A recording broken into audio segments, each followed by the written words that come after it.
培哥係廚房大哥嚟㗎，佢喺酒樓食肆業界做咗半個世紀。聽培哥講嘢，真係揾唔到佢有半點嘅囂張，只係感受到無比嘅親切。唔知培哥用啲咩方式嚟到管治佢嘅團隊嘅呢？培哥呢次嘅分享，除咗講下佢行業嘅情況同埋感受之外，佢仲會講一件魚嘅事情啊！而上帝又點樣介入培哥嘅人生嘅呢？好啦，刻不容緩，交個咪俾培哥先啦。做廚房入行我都係喺香港好細個做，即係差唔多做童工嘅啫。點解咧？有時自己又蠢又懶，即係唔讀書啊！唔讀書嗰個我有個阿伯啊嘛。你香港我哋住個環境係好複雜啊，住呢個木屋區啊，你又唔讀書，你唔得噶喎！你群埋班你就好快你就即係做壞孩子噶咯喎！佢就揾人介紹。我喺新界住嘅，佢一剔咗我喺香港，都唔係九龍，香港要咁過海沿過海，冇好埋咁樣去嗰度做嗰啲即係學師仔，咁有宿舍咁樣，係離開咗嗰個眼，因為我哋嗰時住係嗰啲徙市區喺葵涌嗰啲咁樣。你住第一座就有一個差唔多嗰啲阿頭喺度咁，個個都打躉喺度。如果你喺球場咧，你實一群嗰班咧，你就想諗唔到嘅事做出嚟㗎啦咁樣。我就入行做嗰時咧，就一路做最低層做起啦，同門好多即係同埋喺嗰間酒樓做咧，好多師兄弟嘅年份比我高咧，佢哋出去跑江湖，佢哋閲歷好深咁樣，佢哋接咗啲一個外埠個 job 去即係個做嘅粵菜啦，去嗰啲埠咁做，咁樣咧，我啲師兄弟佢咁樣識得自己嗰個即係個根底係點啊，係唔係好暴躁或者好唔好大家拍檔和唔和洽啊咁樣，佢有個編排啊安排啊咁樣，邊個人如果一齊做適合咩位啊咁樣，佢就大家揾到幾個。師兄識得嘅咁樣就過埠做嘢，我咁樣嗰時咧，我哋都係過埠做嘢咧，喺入行做由最細基層做啊，咁樣係洗碗掃地打雜啊，做即係最個日嗰個以前做廚房係要最基層咁做，即係我哋分嗰啲打雜，跟住有嗰啲師兄即係嘅一個管我哋咧，跟住咧叫做師傅尾，即係一班好多大師傅啦，就係最細嗰個師傅尾炒鑊啊！即係好多嗰時香港啲酒樓好大間嘅，可以擺酒席擺100幾個圍咁樣，個爐炒爐有4個爐炒爐，5個手爐咁輪住，去到最嬲尾嗰個第五個爐咧，我哋佢係師傅，但係最細嗰個我哋叫師傅尾，我哋已經做到嗰部位師傅尾咧，已經係即係炒餐啊出餐啊，即係不論係晏晝嗰啲粉麵飯啊，有時夜晚幫手起大菜咁樣做，咁樣去過埠揾嗰啲咧。佢要求嗰個水準唔係太高，同埋我哋揾我哋啲師傅尾咧，佢個人工唔會好高，即係比香港做嘢嘅時間係高啲，高少少咁樣。而我哋年青後生相對見識下啦，自己嗰時又教育好少啊，出去跑下認識下世界咁樣，就跟呢啲師兄出去就過埠做嘢。咁我第一次過埠喺間叫做搬嚟啊，汶萊啊，係喺個南洋一個國家嚟嘅，咁喺嗰度做咗1年，跟住就先再翻香港，再一路再做其他位置，咁樣再機會就再咗一個印度尼西亞咁樣再做咁樣。你做咗幾多年？你帶住10幾個下屬徒弟嘅時候，講緊係要幾多年你先能夠去到嗰個位置㗎？都成6、7年你先做師傅，因為做中菜都好多見識學識嘅，因為你唔親手經歷，你淨係即係睇咧，你係知道咗做出嚟，有時候嗰個巧妙嘅時候，你要親手嚟到有實踐。即係理論係有理論好啊，如果你能夠有實踐咧，你就可以知道咗嗰個巧妙喺邊度，你可以將來你有時候需要做乜嘢咧？你可以將佢變化，即係自己嚟變化，做到好多嗰個唔同嘅菜式出嚟嘅。佩哥，你頭先講話咧，粵菜咧，其實都需要好多嘅研究嘅。啲菜式咧，而家五花八門啊，啲名啊靚到不得了啊！佩哥，你講下邊幾樣菜式你覺得我啲研究咗好耐，或者我係創新出嚟？創新啊，研究呢啲係冇乜嘢啦，都係我哋叫做到老就學到老啦。好多嘢咧係因應即係香港嘅四季時令啦，同埋有時你出去第二度做嘢咧，係本地嗰個物質你要，即係你喺最新基本知識你認識咗啦，再去第二度做嘢咧，你見到嗰種物質嚟睇睇，你可唔可以嚟到配搭其他菜，或者嚟到將佢嚟到做其他變咩菜咧？係睇你當時所需要咯，睇下即係四季當時時令嗰個物質係咩嘅。可唔可以咁講，佩哥？你又冇特別同我講下你邊樣拿手，其實對於你嚟講，冇一樣嘢可以限制到你。總之合時令嘅咩材料咧，佩哥就煮得出嚟啦。無論你係名貴到咩蟹，普通到蒸豬肉餅或者係咕嚕肉，你都完全挑戰唔到啊佩哥嘅。都唔係嘅，我成日覺得都做到老學到老嘅咋呢啲嘢。Thank you 佩哥，Thank you 佩哥。眺望滔滔海波，再無言默默宣告，主浩大能力，海天皆響應，每一刻變幻，亦在你的旨意裏。就好多係我哋喺我哋嗰個年紀咧，時代冇而家嗰個資訊啊科技咁發達，喺書本上先至認識到嗰啲大師傅咧出個菜，然後以前跟嗰啲大師傅咧，佢喺間酒樓咧，佢會邀請好多喺外國翻嚟嗰啲廚師嚟到香港出啲中餐嚟到做推廣菜嘅，做嗰間酒樓嗰個大師傅咧。係都喺嗰個出邊咧，佢能夠喺嗰度嚟到表演，咁樣佢翻嚟講邊個出嚟就做個咩菜，邊個出嚟咁樣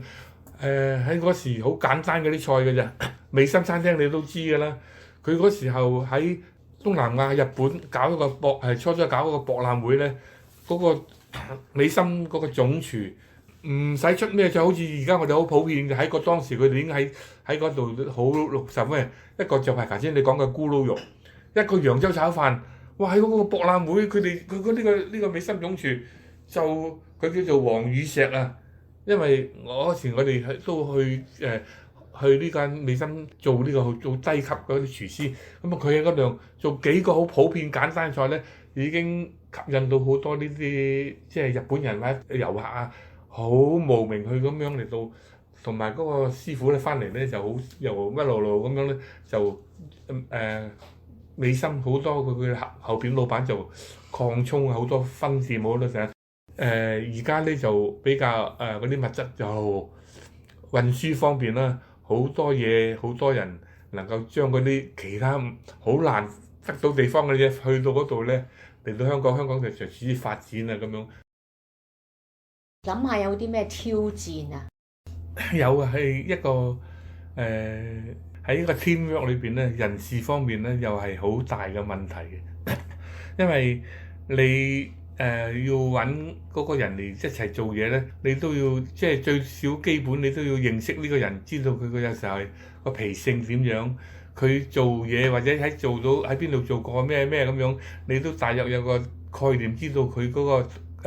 以前做嘅工種同你而家需要嘅會唔會大家有個吻合？你明白到嗰個人嗰個脾性好嘅、修養好嘅唔緊要嘅，因為大家磨合，大家嘅時候啲廣東菜啊咁樣，大家研究咗有時唔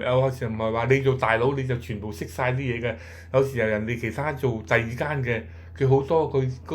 嗰邊個師傅好多拿手嘢嘅，人哋係好標噏好出名嘅咁樣，你都去喺呢個新嚟嘅同咁樣人哋做出嚟，你係學習吸收下啊，佢做得咁好，你點樣做得咁好咧？希望即係自己有個以後增長咯。做個 teamwork 咧，有好多時年齡唔同嘅，年紀大啲咧，真係個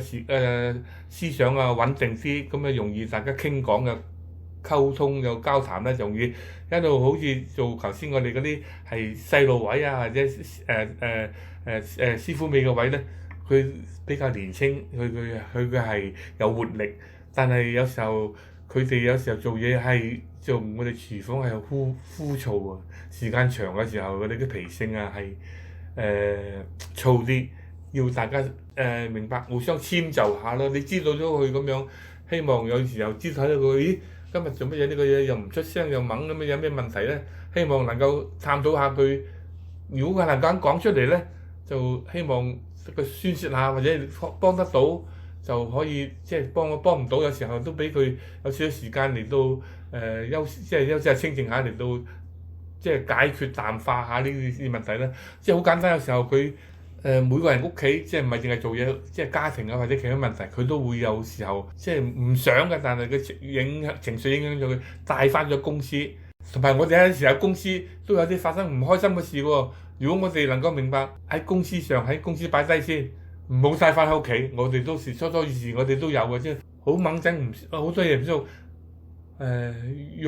訴無門啊！有時翻到去個太太啊咁瞓咗覺想講，應該講都要埲牆講咯，咁樣都有呢個事情發生㗎嘛，都唔知點樣講，都唔想表達，咁樣到翻嚟咁樣高咁啊嗰度，成日你嘅成日隱藏喺度係一個唔好嘅，如果你有渠道宣泄咗咧，你就會。即係將一件大事化小事嚟到即係安排解決咗咧，咁樣你就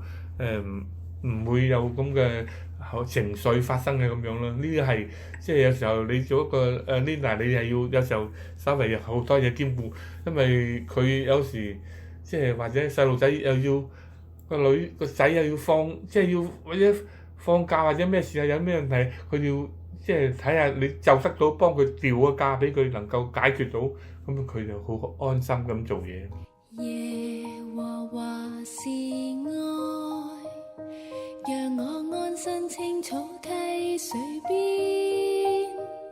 神令我省察心中的幽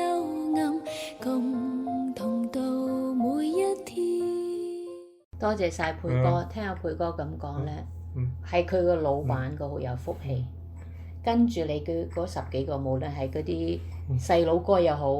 嗰啲都係師傅級啊，比較成熟嘅，都好有福氣。你個同理心非常之強，你好能夠理解、接納，哇，好感動啊！你能夠有呢個嘅修養咧，你諗下同你嘅信仰有冇關？你信咗耶穌幾耐啊，培哥？我就係頭先講呢個問題，我就係我太太帶我信耶穌。年青嘅時候我都係即係我20零歲，即係未到30過埠啦，我就係喺即係帶班嗰啲佢哋嗰啲 local 啦，佢哋嗰啲馬拉人咁樣，我哋都係好燥嘅。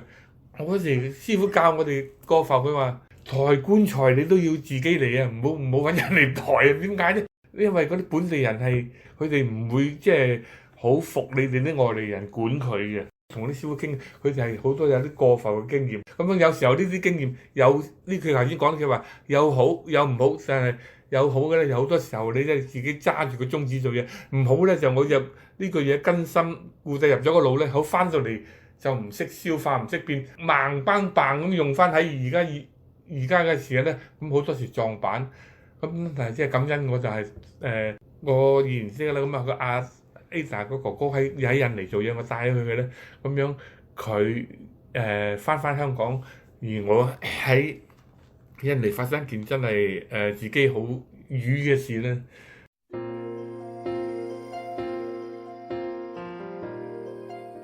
去馬拉話叫做蘇拉巴亞咁樣咧，我哋有班香港廚師香港廚師咧就係唔同嗰啲酒樓做嘅，一啲喺酒店做，一啲喺第二間酒樓做，一啲喺咩做。咁樣我哋咧大家定期咧就夾埋嗰日休息，就點樣咧去嗰度打麻雀啊，玩啤牌賭錢咯。因為印尼嗰時佢係一個回教國家，佢唔准賭錢嘅。咁樣而家賭錢咧，佢係犯法㗎。咁樣就以唐人咧仲衰，佢就喺嗰度識得嗰啲警察嗰啲咩，喺度開咗個賭場，開咗個卡仙奴咁樣，咩咁樣好大㗎。佢有嗰個賭場咁樣，佢揾啲警察去守門口，仲唔係啊嗰啲低警察喎，揾嗰啲警官啊，幾粒花嗰啲喺度坐喺個門口，嗰啲真係人唔敢去。但係佢係嗰個軍權控制呢個咁樣咧，就你啲唐人去咧，咪佢唔拉你住，等你多啲人去成熟咗啦，佢揾個軍隊嚟到幾架軍車一次咧就拉晒佢，連啲警察都拉埋去咁樣，哇咁樣就韞咗喺軍營嗰裏邊啦，好緊要啦咁樣。香港廚師個個放假噶嘛咁樣，我哋有啲廚師問佢：喂，你哋有冇拉繩㗎？咁樣嗰個打你個賭場，我話有拉繩，點知個個都連嗰啲拉晒咁樣。我太太嗰時香港打電話俾我咁樣，啲咩事點樣隔啲咩啦咁樣，即係好多謝佢關心。咁嗰時亦都係喺好黑暗啦，佢要揾人去嚟叫贖我哋出嚟咁樣啦。呢個酒店嗰啲廚師就另外一個咩我嗰個咧就老闆咧就識得嗰邊嗰啲係嗰個地區嗰啲將軍即係嗌出嚟，如果唔係其他都要使好多錢啊咁樣。係啊，咁感恩咁樣我就即係都係賭咧，俾人捉咗咁樣，我太太去關心我咁樣，我哋一認識而係發展咁樣嚟到，佢就俾我話人要有信仰，你唔能夠一個好似即係求其咁樣咧，就帶咗我返教會就參加舞蹈班啊，就去一路去學習咁樣啦。但係有時候喺呢個階段，我哋都係好野性嘅，好多時候嗰個自我好多時都走出嚟嘅，就求神即係監察㗎啦，求神呢個看顧，邊個都係喺跟住佢嘅行，跟佢嘅腳步喺度行咁樣。如果有啲唔好嘅習慣啊，壞嘅，俾我都係求神嘅聖靈啊，俾我哋都改過啦。90幾年代㗎啦，有30 93年，我個細女出世，我個細女奉獻，我就受浸。哇！天賜良緣啊，即係上帝賜嘅。不再是我，耶穌已改變我一生。不再是我，救我全部抹清。念救主親身釘死，流出血汗，承受重罪過，用愛為罪人作犧牲，令昨天傷心的主角重得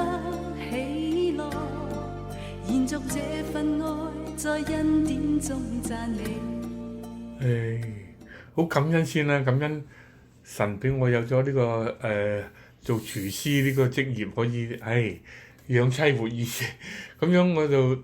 又中意食啊，又一路煮去為食。我都有時候我都去到其他唔同地方，我都中意食啊嗰啲風味嘅地道嗰啲。咁啊，你中意食啊？咁人哋嚟到你即係餐館食嘢咧，要求 enjoy 嚟想食嘅嘢噶嘛。咁你自己出品你點樣咧？就希望能夠達到佢想要嘅，咁樣嚟做到俾佢能夠即係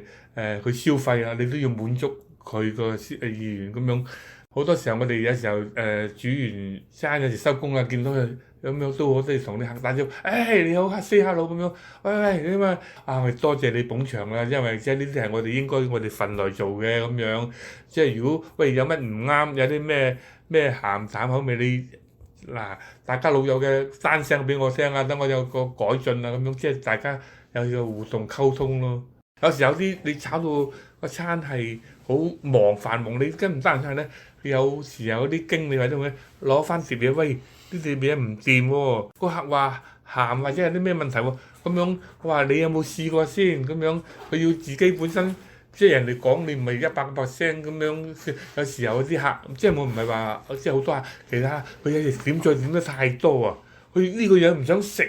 佢就話呢個嘢唔咩我唔要，即係想你 cancel 咗佢就唔咩咁樣。你話你有冇試下呢個咩咩咁樣先？你試下，咦冇事喎咁樣，係唔咩咁樣？我話係咪嗰啲客即係有時候菜式太多，太食唔晒咁樣有咩？你咪大家會遷就下佢呢個。咪即係同佢 cancel 啦！佢自己